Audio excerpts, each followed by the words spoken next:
Hi, or in my language, Ginagay. It means hello and welcome. My name's Wiruungga Dunggiirr, and if I said it in language, I would say, Nayam Wiruungga Dunggiirr. I am. And I come from Australia, and in Australia, little country town or in New South Wales, a place called Nambucca Heads. And in that area, I grew up as a small child. And I looked out as I was growing up.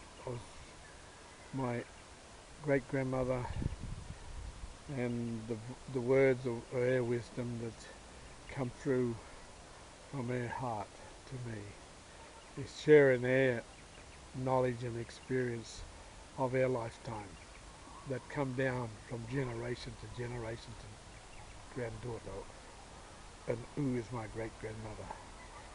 And my mother was their granddaughter. So through the bloodline and through the wisdom that they shared with me, I would like to share to the people out there. And sharing knowledge and the experience that I understand within me, I like to share with other people. And some of those things was um, the Dreamtime story. So through the Dreamtime stories that my great grandmother and their sons and daughters, like my grandmothers and my grandfathers, shared around a campfire at night, uh, was very stunning to me as a small child. And so the experience that I've got from then, I've still got them in my head. So I can remember my great grandmother singing the song to my great grandfather.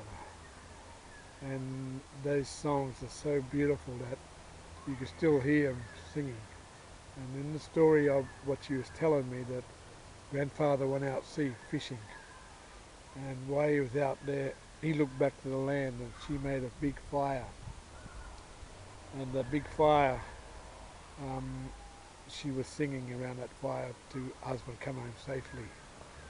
And he, and in the song she was singing, um, it was so beautiful, the language, and she kept it alive. And then she shared it to her grandchildren and her great grandchildren, the language. Um, I'm still learning my language, but that language is so important to me because it's like the land. The land is so important.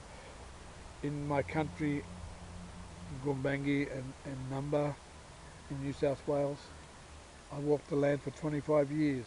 So in that 25 years, I learned about sacred sites, what important is to that sacred site. There was women's sacred site, there was birthing sacred sites. There was so many of knowledge that was handed down in those sites, and about corroboree rings and bora rings, that so people understand about Dreamtime. So Dreamtime was so important to us to push on through the acknowledgement of the wisdom of people, of the elders that handed down these things to us as boys and girls. And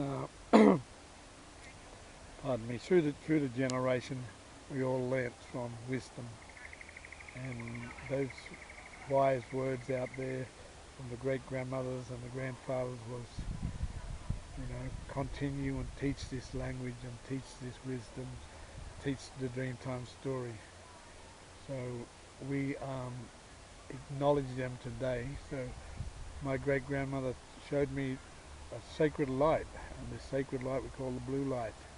And this blue light was my great grandfather coming to air maybe 1 or 2 nights a week, and that sacred light, she would sing in language to him to come to air. And I was the child to see what the blue light was like. She told me to stay up and look at this blue light. And I was scared of that blue light, but then when I seen her cuddling the blue light, it was so beautiful to see great-grandmother cuddling great-grandfather. And that's what kept me going. Today I still go and see my great-grandmother today. I go and sit with her where she rests and I talk to her and tell her I'm home.